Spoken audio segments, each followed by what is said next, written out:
Hey everyone, it's a me, Super Bro! Woohoo!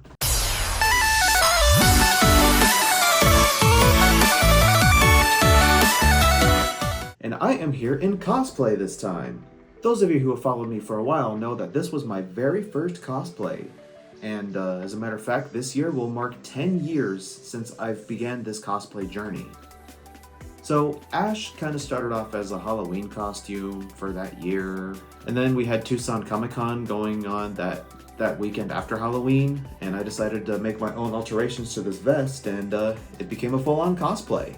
I got my Pokeball right here. It's kind of 3D printed, and I got my Chunky Chew. I have some other 3D printed Pokemon that I got from my buddy Tom at Legendary Gemworks, but I also got my Greninja, and I got my little Pikachus wearing the Kalos outfits, and then of course I got the fingerless gloves. These are really comfortable, by the way. I love wearing these. Gotta wash them though. Alright, reflections out of the way now. Let's talk about the last weekend. So, last weekend, I attended Phoenix Fan Fusion here in downtown Phoenix, Arizona. And it used to be called Phoenix Comic-Con, but after cons reopened when the lockdown was over, the pandemic, the name changed to Phoenix Fan Fusion. And it makes sense considering a lot of other cons in the nation had the name Comic-Con in it. In Fan Fusion's case, it aims to fuse together the different fandoms so that it's not just comic books, it's also webtoons, it's also video games, anime, internet memes, it's trying to fuse together different things, not just, the stuff that I guess we used to see at Comic-Con. I've been attending Phoenix Fan Fusion since 2022, and it is huge, like it is gargantuan. It is arguably the largest con in the state of Arizona. It's so gargantuan that it's easy to get lost. So I remember attending the full weekend in 2022 because a friend basically won a full badge during a cosplay contest, but they couldn't attend that year, so they happily gave it to me. And then in the next years, I attended only for one day. Like in 2023 and 2024, I only attended Saturday because the passes were starting to get hella expensive. And in 2024, it was kind of a bonus because I got to bring Janelle, my late bestie, to her first convention. I love you, Janelle. I miss you every day, Janelle. Please keep watching over me. Then in 2025 to the present day, my other best friend, also known as Misty Hearts Cosplay Online, basically invited me to join her to host some panels. And because of that, we practically got in for free. Not to brag, by the way, because this is not an easy process for everyone. You have to be more involved and you have to be in touch with the event coordinators in order to pull this off. So yeah, I've been more involved with the community. I've been a cosplay guest for some events. I'm pretty sure you guys remember I guested for an event back in January. So yeah, I've been a lot more involved and it's been a really good time. I really enjoy doing this. I'm really, really grateful for all the opportunities that I've been given. Alright, now buckle in, guys, because it's discussion time. This year's Phoenix Fan Fusion has seen a lot of backlash all over the place. The big issue being the lines. Now, that has been an issue since I started going to this event. And no joke, I feel like it's always been this way. I remember going the first time and I actually had to step out of line and come back because I had a nervous stomach. There was already so many bodies close to each other in 100-degree plus weather, and it made me feel kind of sick. And like I said, this is in Arizona. We're the freaking hottest state in the country. Having to deal with 110-degree weather outside while you're waiting to simply get in the event, it's not pleasant. Actually, no, let me rephrase that. It sucks! This year, on the other hand, was something else. For one, this event is just only gonna get bigger, and it was the biggest it's ever been this year. I'll even say too big. And you may have also noticed something, even before this event took place. They pushed so much advertising, so much publication, so much commercialization, basically making it to where they think that absolutely, positively, everyone and their mamas have to come to this event. I think it also has to do with social media and some forms of media becoming more mainstream. You know, like anime, Korean pop, or K-pop for short. Even certain video games and animated shows, like the Digital Circus is super popular right now, and people are jumping on that bandwagon. They're jumping on the hype. Much respect to Glitch Productions, though. You know, they've earned their success, so definitely keep supporting them. It's both a blessing and a curse for these things becoming so popular amongst the general public. The pandemic was a huge factor for that too, because it was also kind of a good thing because people kind of discovered Stranger Things, Squid Game, just all those super popular things that nearly everyone knows about. It opened the gateway for people to start jumping on the bandwagon for all these series' popularity and even try to profit off of it. And now for the elephant in the room. Of course, they had the guest of a lifetime, and it definitely pulled just a whole lot of people in. What was his name again? Oh yeah. John Cena!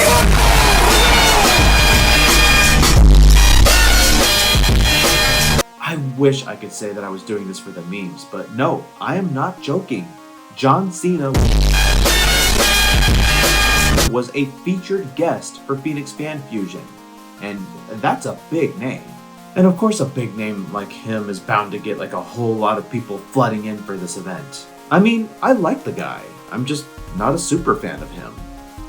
And I don't really think it's worth the $200 to simply go meet him. I mainly wanted to meet Sarah Natasheni, the more modern voice of Ash Ketchum, which me and my friend Misty were the first ones in line to meet her. Now keep in mind, both of us were panelists and moderators for some panels, so we had to get there very, very early. And we missed a lot of that line that people have been talking about online. But I have heard and even seen the horror stories. I've seen videos that have gone viral throughout the community. I think we can all come together as one and come to the agreement that what you're about to see, is unacceptable.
This is unacceptable.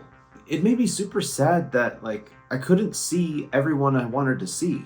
Also because the con was so gargantuan and overfilled with so many people, two of my good friends actually dipped.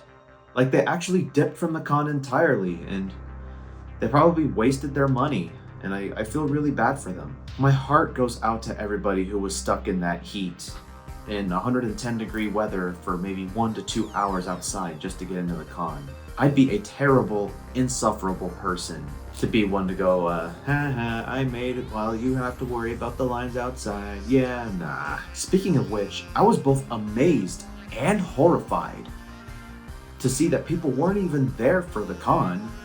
They were there just because the event was so overly publicized and they wanted to meet John Cena. They didn't know how to handle this. They've never been to something like this before. They didn't know how to handle it, so they tried to be a blight on society. I swear, I met some people that looked like they weren't even, they didn't even care. They just sat down and watched everybody, or or they walked around not knowing what they were doing. Like, they looked so clueless. Like, they weren't even trying to understand the, the geek culture, as the news stations keep calling it. Saturday, my face got touched by these guys that were just acting crazy, and they came up to me, and I was in this exact cosplay, so they're just like, "Hey, look, it's the Pokemon Master! Look at this guy, looks like he ages backwards." 3 fingers touched my face, and I'm just like, whoa, I did not ask to be touched here. They even dipped really fast. They're like, "See you later, bro, keep catching them all." And they practically got away because they disappeared into this sea of people in the fucking food court, and it was just, what is with people? I don't know if they were teenagers or if they were I don't know, young adults who peaked in high school. Forgive me if these terms seem derogatory, but it really did feel as if there was a lot more, I guess, normies that attended rather than actual nerds and even cosplayers. I did not see very many cosplayers at this event. I just saw people just going as themselves, which is fine and all, but, the people that went as themselves looked completely clueless. Some just brought their families and their kids, and they even dressed their kids up, and I thought that was fine. I really appreciated, the people that recognized my character, and even the ones from Friday and Saturday. So, yeah, I'm happy with that. But you guys need to understand that this is the antithesis of what cosplaying and conventions really are, and how much it has changed post 2020. You can't expect to come into this space knowing next to nothing about the culture. This is a space that I discovered myself a decade ago. Because I went in as someone who was just looking for my place in this world, and I was fortunate enough to find it. And all the friends that I met as a result of all these events, they've made my life all the more fulfilling. And I'll even say that these peeps are my second family. I'm in a good place in my life. All these nerds, geeks, just fanatics of the same things I'm passionate about, they make me glad to be alive. And Fan Fusion being the way it was this year, it removes everything that makes these things special. And it hurts my heart. Events like these growing is one thing, but over-publicizing it is another. There has to be some groundwork here. Do I have an answer to this issue? Not exactly. But together, as a community, we can find a solution. Anyone who runs the event that's watching this video, this is not meant to be a personal attack on anything or anyone who has put their hard work into this kind of thing. Consider making the changes to the event, because this year left a bad taste in a lot of people's mouths. That being said, I want to share the positives. I was very nervous to attend the event because of the doubts I was having for all that I just talked about, but despite the fact that my instincts may have been right, as soon as I got there, I was fortunate enough to find familiar faces from Game On Expo, and they allowed me to join in on the line.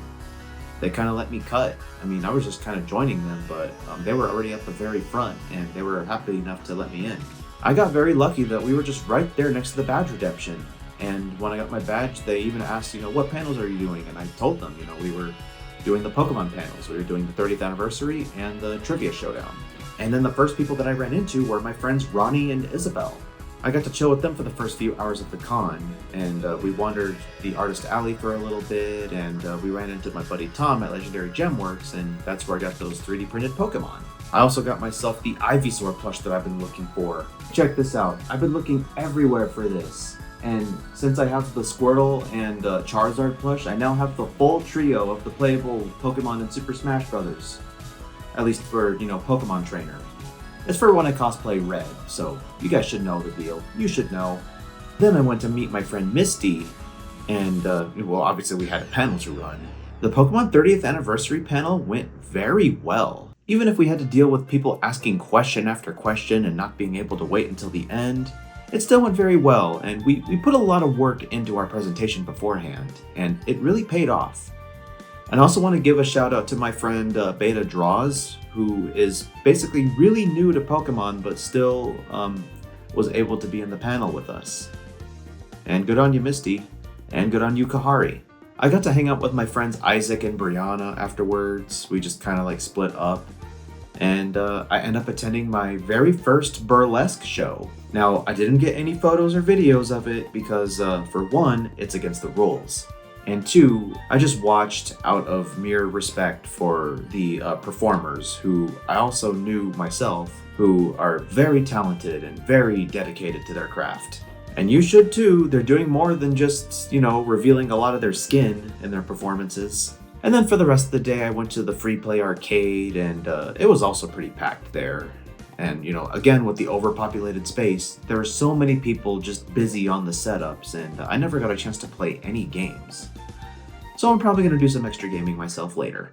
But they did have the first Mega Man game up for free play at the arcade area, and I was one of the only ones to actually play through and make it to Dr. Wily's castle. I'm not sure if I got to the Yellow Devil, but I did play through a majority of Mega Man. I have some experience playing the Mega Man games, so of course I had the upper hand. And okay, I'm just gonna say this right now. I'm just gonna put this out there. If this video gets 100 likes, I'll do a full playthrough of NES Mega Man. I'm not joking. Get this video up to 100 likes, I'll play through the entire first Mega Man game. Day 2 of Fan Fusion was, like I said, despite the horror stories I've heard, it went alright. Misty and I met Sarah Natasheni. I was Ash and she was Liko, basically the new protagonist of the Pokemon Horizons show, and Sarah was very happy to see us. And she had to get through terrible traffic just to get here. She actually showed up kind of late. She took one of the highways that is kind of infamous in the city of Phoenix, and I'm just glad that she was able to make it in time. And she was safe. But yeah, she was very happy to see me and Misty. We got the autograph and selfie together. I actually got this little print, and this was the last one.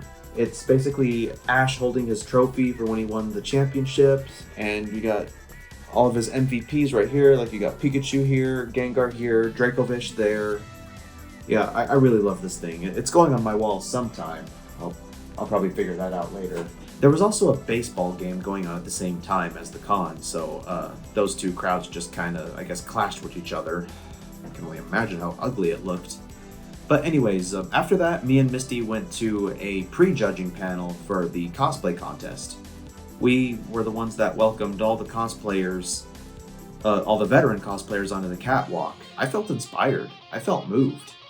These are people that have been doing this for such a long time, and I was very moved by their performance and what they had to say about it. Hey, especially shout outs to these peeps. And then we got some food.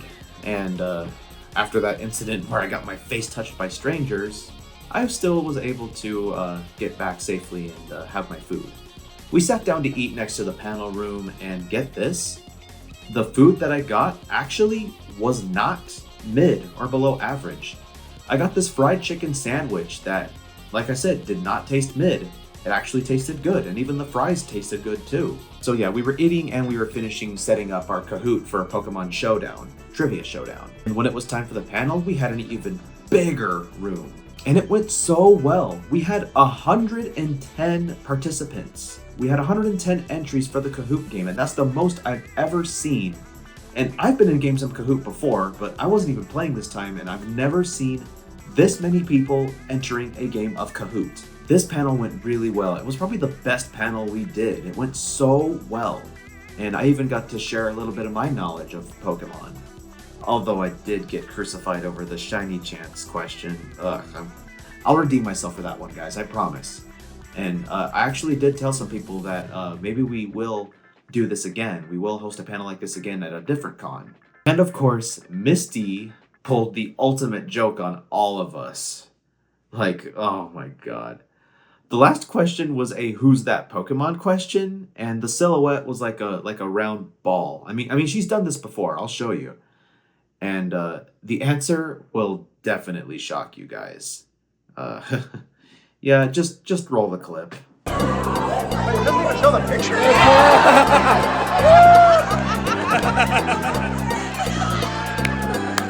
She was waiting for that one. She got me. Okay. She got me last year with this one, guys. I was waiting for her to do it to you.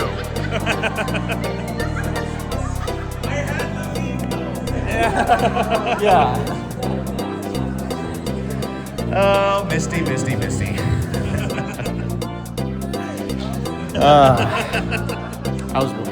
She was looking forward to this. Okay, now, are y'all ready for the final question? So yeah, Saturday went really well. Heck, my own coworker friends came to my panel to support me, which I very much appreciate. And afterwards, Misty and I were greeted by another creator who basically challenged us to a little Pokemon trivia himself. He's also on TikTok. I'll see if I can find him and see if Misty can remind me of who he is again. He put our Pokemon knowledge skills to the test, and we got these card packs for taking part, and we actually succeeded in that challenge. All our years of Pokemon knowledge really paid off. And then I went to go meet Steve Burns. Yeah, that Steve Burns from Blue's Clues. I damn near cried because he's such a genuine person, and he even told me to, keep being excellent, keep being kind to everyone. This guy might as well be our modern day Mr. Rogers, To end off, there was the kawaii anime rave happening that night, and I went. It was a bit of a trip, I had to ride this bus that goes all the way down. We went to this Thunderbird lounge that was kind of obscured in terms of its position, but it was a fun enough night. I mainly went there to support my friend Misty, who was a guest there, and the rave went really well despite the obscure location, and the beats were hard to shuffle to, but I did get to meet some amazing peeps, and I got to hang with the other guests as well. Shoutouts to Fantasy for yet another amazing performance that, fun fact, she ended up going in blind because her hard drive couldn't load anything when she tried to plug it in. And Sunday was more of a chill day. I went as Peppino Spaghetti from Pizza Tower. One of the first things that I wanted to check was the voice actor lines. I really wanted to meet Laura Bailey. She's one of my favorite voice actors, and I really wanted to meet her, but again, her line was overcrowded and I couldn't even get in unless you prepaid. So I ended up just chilling with friends most of the day. I met up with my buddy Chris. Y'all should follow him online, by the way. And I was helping Chris shoot some content for a dance video that he was making. I'll probably share that with you guys too. Hung out with him and some other friends, and I went to the other building to see what was there. I got to see some things that I didn't get to see the last 2 days because we were kind of tied. We were kind of busy arranging things. There was a whole Japan aesthetic on the second floor, and that's where the anime panels are being held, to kind of fit that. And then there was the third floor of the second building, which was more reserved for gaming, selling video games, and they were selling nice desserts. Yeah, there were 2 vendor halls. That one in particular was reserved for gaming. And nowadays when I attend these events, I'm just in the moment, Every time I come to events like these, I'm just living in the moment. I don't think to, shoot content or film footage because, I want to have fun and I want to respect the space. Because if you're going to make a con vlog, which, I still kind of want to do soon, I want to go back to doing that. If you're going to do that, you need to film as much as possible. And my phone memory has been kind of running out, so I had to really take it easy with the footage I was taking. I just wanted to enjoy the event and not have to worry about shooting content all the time. And that's pretty much about it. I got to hang with some friends afterwards. When the con ended, we just all went out for dinner and we discussed how we felt about the whole con. I met up with some friends at Heritage Square. They were doing amazing digital circus content, and it got really hot to the point where we were having panic attacks. So we ended up leaving, and we had some Mexican food. And yeah, Phoenix Fan Fusion this year was fun, but also, the issues that a lot of people had needed to be addressed. And that's one of the main things I wanted to cover in this video was that. I'm hoping that next year they fix that. I'm hoping that next year they will actually have made some improvements, because a lot of people told me, and they even said that they're not coming back until some improvements are made. So yeah, that about does it. Thank you guys for watching, and I'll see you guys in my next video. If you like this, go ahead and click that like button. I'm still willing to play through Mega Man for you guys. Subscribe to my channel if you want to see more, and I am really looking forward to showing you guys what I got in store for the summer. So, see y'all later. The music just Supergirl Alex turns me on.